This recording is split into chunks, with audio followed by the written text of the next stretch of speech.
नमस्ते, प्रणाम। मैं हूँ सरिता मिश्रा, लोकगीत मिर्ज़ापुर से करती हूँ अपने यूट्यूब चैनल पर आप सभी का स्वागत। तो फ्रेंड मैं लेके आए एक अच्छा सा है बेटा विवाह गीत। पसंद आया तो लाइक, शेयर, सब्सक्राइब ज़रूर करिएगा मेरे चैनल को।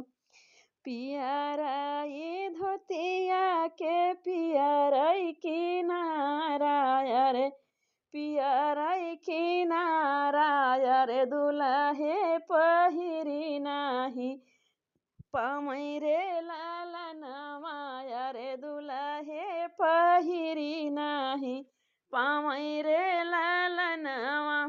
कैसन है दुल्हे माई तोहारी हो, माई तोहारी अरे नन्हाई में भेजी ससुराल रे लालनमा रे, नन्हाई में भेजी ससुराल रे लालनमा। पियरिनी धोतिया के पियराई बडरवा रे, पियराई बडरवा रे, दुल्हे पहिरै नाही पामै रे लालनमा रे, दुल्हे पहिरै नाही पामै रे लालनमा।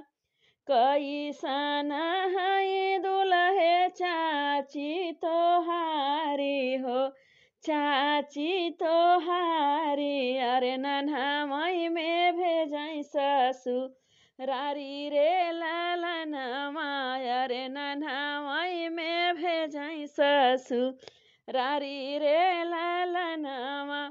कैसन कहे दुल्हे भाभी तोहारी हो, भाभी तोहारी अरे नन्हाई में भेजै ससुरारी रे लालनमा रे, नन्हाई में भेजै ससुरारी रे लालनमा।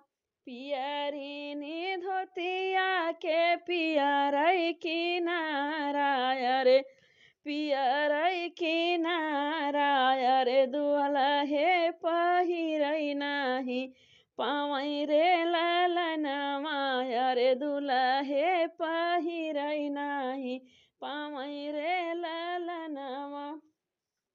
कैसन कहे दुल्हे बहिनी तोहारी हो, बहिनी तोहारी अरे नन्हाई में भेजै ससुरारी रे लालनमा रे, नन्हाई में भेजै ससुरारी रे लालनमा।